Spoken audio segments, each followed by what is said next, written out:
This is our Spiritual Sojourn. Hi, Tom. How are you doing? Hi, Laurie. I'm doing well. How are you doing today? I'm doing great. Finally, the cold is over in our area, so I'm doing much better. Okay, good. For those that don't know, we're in Colorado and it got down, reportedly down to minus 19. I don't think it actually got that bad in my area, but I think it did that in mine, but okay. yeah. So I'm just happy now that it's at least warmed up to 30, which it seems like springtime. It does. Let's put some shorts on and run around outside. Seriously, people do here. So, so we're back with you today to again have Spirit join us and see what they have to say. As usual, they keep it pretty close to the vest and don't give me a lot of advance notice. They simply will step in and start talking in a minute. I know that they have been talking about guides, how to work with your guides, who they are, how they interact with you.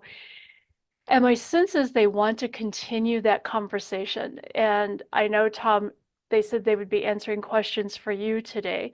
So as you think of those questions about guides, you can certainly feel free to jump in, and I'm sure they will do their best to answer those questions for you. Let me just see what they want to start with today. Give me just a minute.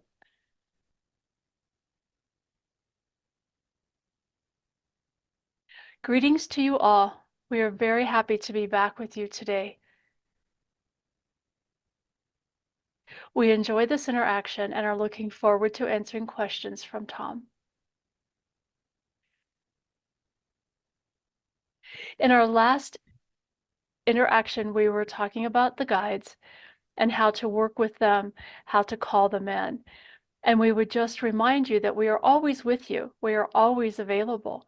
All you need to do is think about us, ask for our assistance, and then wait until the answer comes. We are always there. Some of you hear us. Some of you have the information come through your intuition. Some simply have a knowing. Suddenly a thought, an idea, a picture will pop into your head and you know it's accurate and that you're not making it up. That is us giving you that sense of knowing. Some feel it kinesthetically. You will feel it in an area of your body, perhaps your heart, your solar plexus. That will also give you a clue as to the information that we are trying to convey to you. So pay attention to really all of the ways of receiving information because we work with you in the best way possible that will increase the ability for you to understand what we are trying to convey. Ask specific questions if you would like, and we will answer those to the best of our ability and to whatever you as a soul and human being are ready to understand. We are always here to support you. Just know that. And we encourage you to have a conversation with us every day, to have an ongoing relationship with us so that when you do need to have our input, that you will feel comfortable asking and receiving the information. It's like any relationship.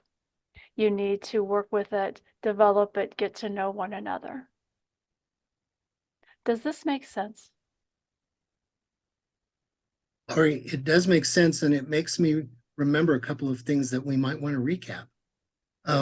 One of them is that although they are with us always, we do have to ask.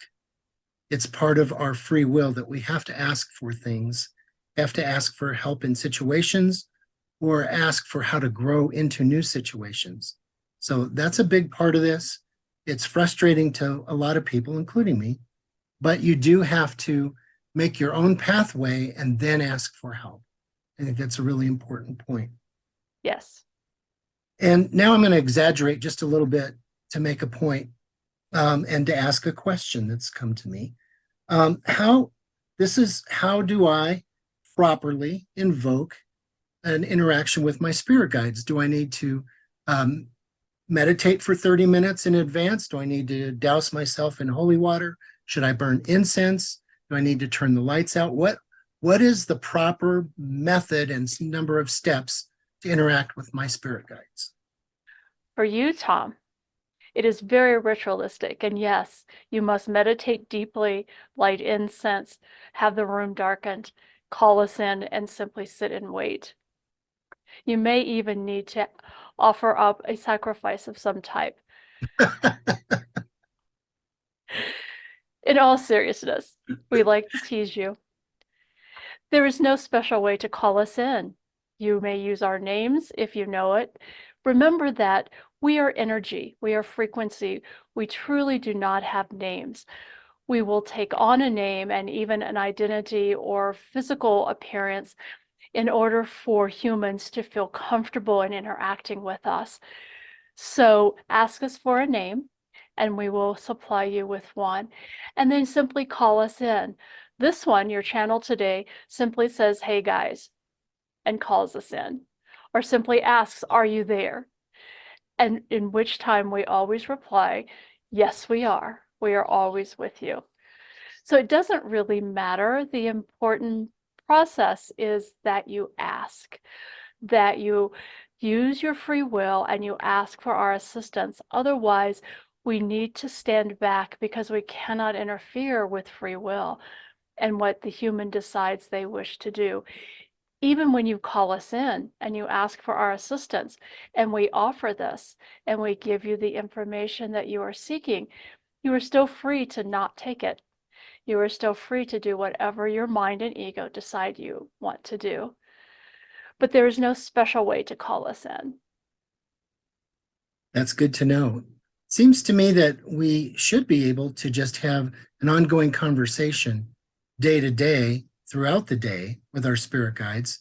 Is that the way they would prefer us to communicate? Yes, that would be ideal. We Okay. do enjoy that interaction. The more you can converse with us, be aware of our presence, asking for our support, the better that relationship, the stronger that relationship will come. It's much like having a relationship with another human being. The more you interact with that person, even if it's not daily, but the more you interact with that person, the more you get to know one another, the more you trust one another, the more you're likely to interact with them, call them in a moment of crisis and ask for their support. Same with us, except that we are available 24/7. Humans are not always available. You made an interesting comment there about gaining trust. I want to ask a little bit more about that because there is this process like any relationship where you have to know if it's reliable and if it's truthful and if it's authentic. So how do we go about knowing that? By asking for our support, calling us in, getting to know us, recognizing our energy, our frequency, the way we interact with you. Doing that on a daily basis helps you become familiar with us. As we have shared, and as this one has shared in the past, when her primary guide first introduced himself to her, he came to her in the disguise of a wizard, because that was the way that she would be able to recognize him, and it comforted her. He also gave her a name, and for many years, that is how she called him in, calling his name, visualizing him standing in front of her as this fully embodied wizard. As she's worked with this guide over the years, she has learned his energy patterns. She's learned the way that they interact. And no longer is there a need for this physical manifestation. Occasionally, yes, that being will show up as the wizard. However, it is not necessary. For now, she knows exactly when her guide is there. She feels that energy. She recognizes the resonance when this guide speaks to her. So the more you can work with us, the more you begin to recognize the energy patterns and know that we are always there, which then builds that trust when you are ready to ask for something, to ask for support in the moment. Did that answer your question? I'm sorry, I feel like I kind of got lost somewhere in there. No, that did answer my question, and it raised yet another, as so often it does with me. I always find something in your answer that I want to ask more about. Um, so when I'm asking for things, let's assume that I'm not asking for safety. I know that my birth angels are here to keep me on the planet. We know that. But now I want to grow into a new job, perhaps, or a new hobby, perhaps, something where I'm going to need new skills and abilities. And I don't have the first idea how I'm going to get that done. How do I begin that process?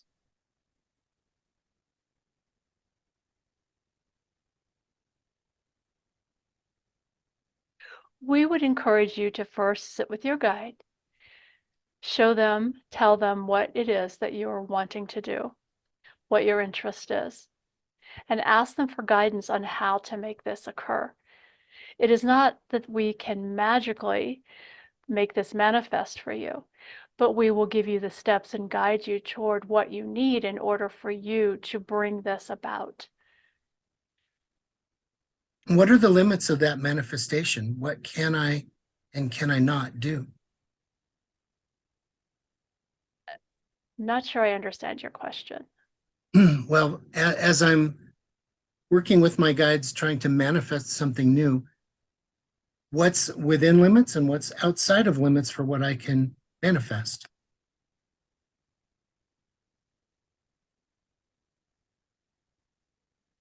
We cannot answer that globally, for it is different. It would depend on that which you are trying to manifest and your experience and your readiness. And we will not manifest it for you. It is something that you will come into alignment with and manifest for yourself. We can help you with coming into the alignment. Okay. Laurie, I want to ask about manifesting and what happens if you manifest something that's not good for you.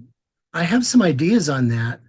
Um, I can just jump in and then maybe you can add to that if you have something. Sure. But I know that we have um, things that we try to manifest that aren't necessarily good for us. And sometimes those are things that are just not on our life path.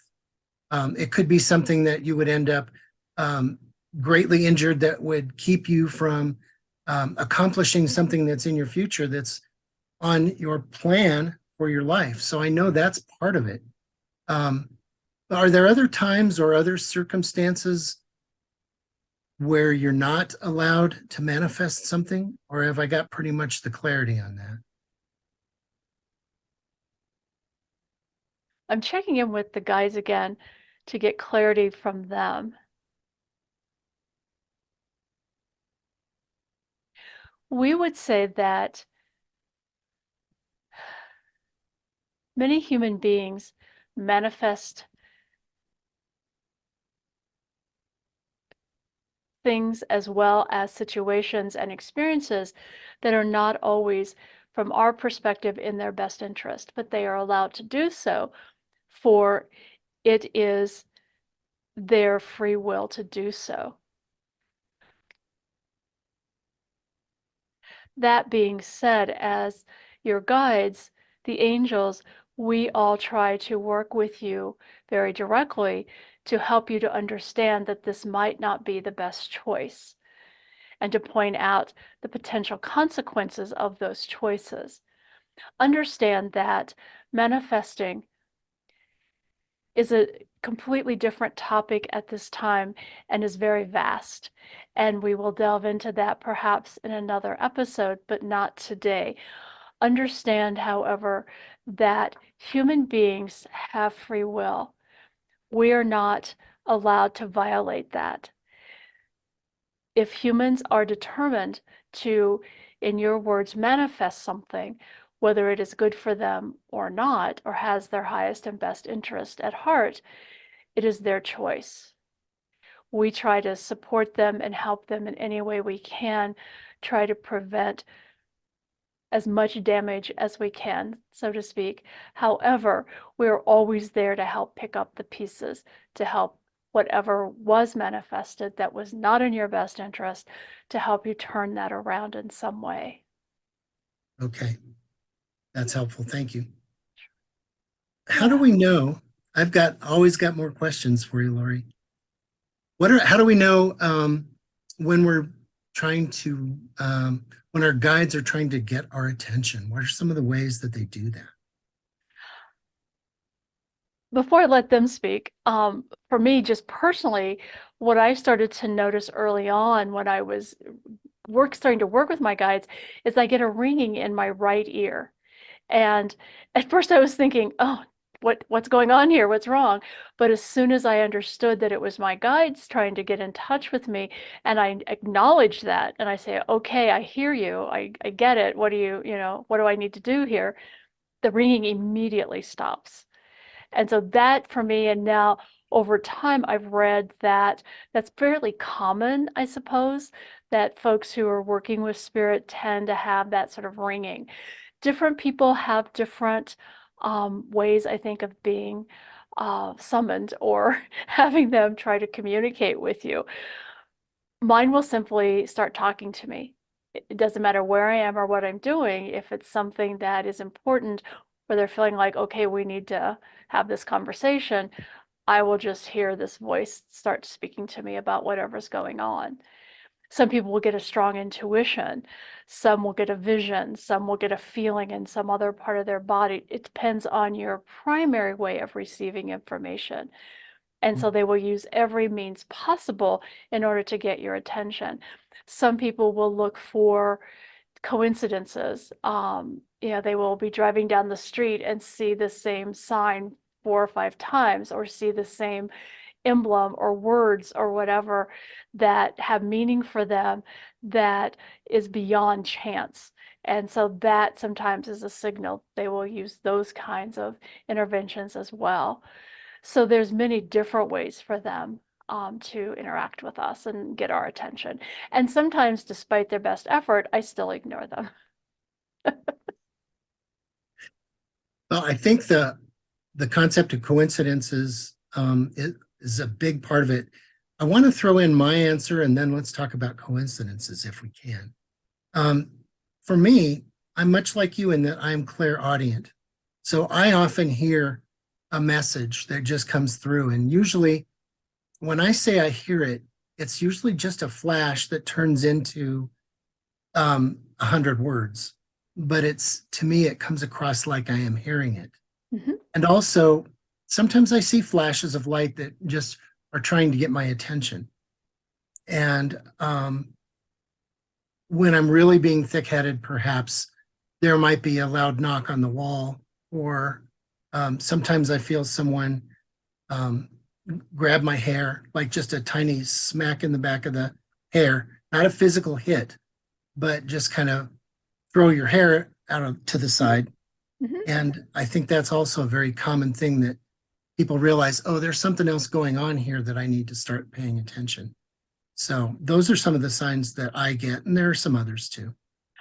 Right. And I think everybody has specific signs that they'll end up having, and it's learning to pay attention to them. That's the key.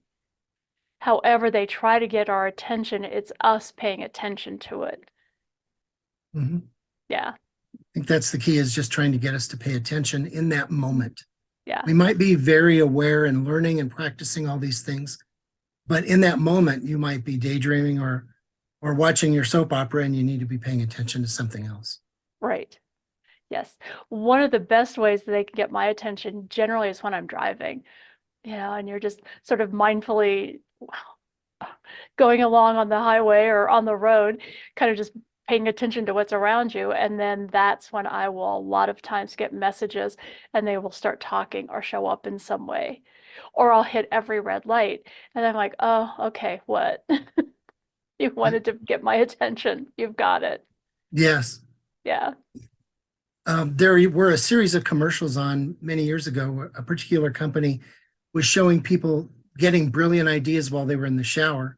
And they made comedy out of it by showing these guys jumping out of the shower, wrapping a towel around themselves, and running to their computer to write down their ideas. And I think driving and showering are the two ways that almost all of us get some great inspiration and great communication. So I suppose that if you're really at a stop or a standstill with your communication, either jump in the car or jump in the shower, because that might inspire the channels to be open. And maybe my only thought about that is that we're in a sense a captive audience in quotes, because when you're in the shower, you're focused on showering and my mind just drifts and I'll get great information. And then I'm always like, okay, guys, now help me remember this so I can write it down when we get out of here. Same thing in the car. My mind is focused on just watching the other traffic or whatever. And that's when they can slip in and start giving me information. So I get a lot of information driving. And that's a much better solution than sacrificing an animal. So I'm glad to know I have that Me access too. to those Yeah. channels. No sacrifice needed. No sacrificing animals. No. Um, so let's talk about coincidences, because that's a huge area for me. Perhaps not so much coincidence as synchronicities. Synchronicity is much better word. Yeah, because I So don't know that there are any coincidences. many people say that, and I believe that's true. Things happen for a reason. Even the little things happen for a reason. So let's talk about synchronicities. For some people, those are number patterns that they see. For some people, those are lights that go on and off, or they might be thinking about something and then suddenly be talking to someone and they bring up what you were just thinking about, or any number of things like that. You saw it in your computer screen and then you talk to your friend and they bring up something and they could not have known what you were just looking at. So those are some of the ones that I see, but what do those mean? Do they have an answer for how to use those to our best good? Yes, synchronicities are sent to you as a way of getting your attention once again, of helping you to understand that this is important, whatever this synchronicity is about, to pay attention to it, for it's a message from Spirit. It's something that you have asked or thought about and wanted our support in getting this information, and this is our way of bringing that to you. The numbers generally are our way, especially the angelic realm, their way of letting you know we are with you. We are here for you. Pay attention. Ask for our support. And I think those may be different for every person. You can see that there are people that have made lists of numbers and what they mean, but in my opinion, the ones that I see are meaningful really only to me. Mm-hmm. And those are the ones that you know are possibly the most authentic, in that you know that that message was directed just to you. Yes, exactly. And so those number patterns for everybody being different might be your birthday, or your favorite day of the year, or your favorite time of the day, or maybe you see 11:11 on the clock every day, or some other number. Whatever that is, that's a message directly to you. Mm-hmm. And I think people can make good use of that by realizing that's a form of communication. Yes.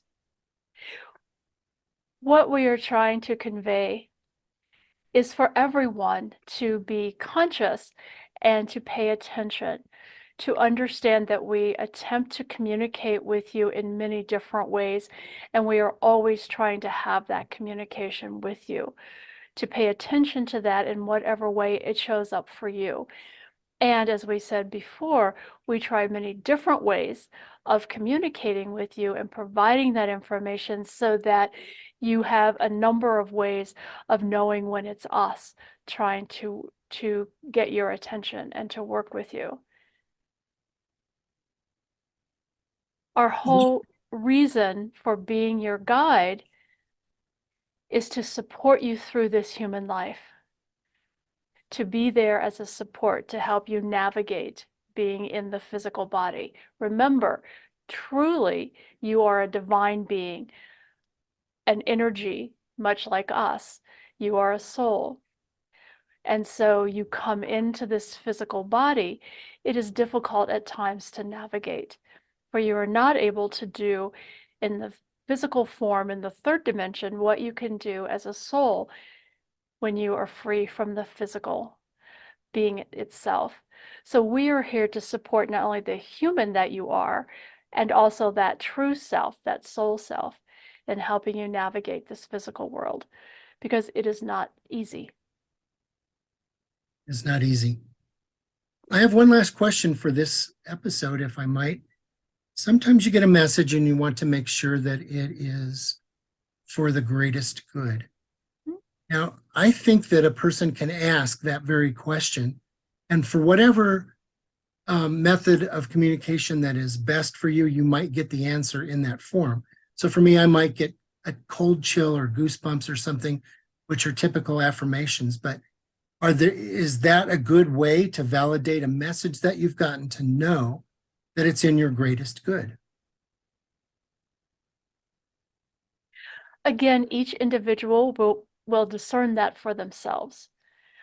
You are clearly aware of yours, that when you get a chill, when you get that sense of alignment, you know that that was the correct answer for you in that moment, or that whatever was being delivered, the message, was somehow accurate in the way that you're hearing it.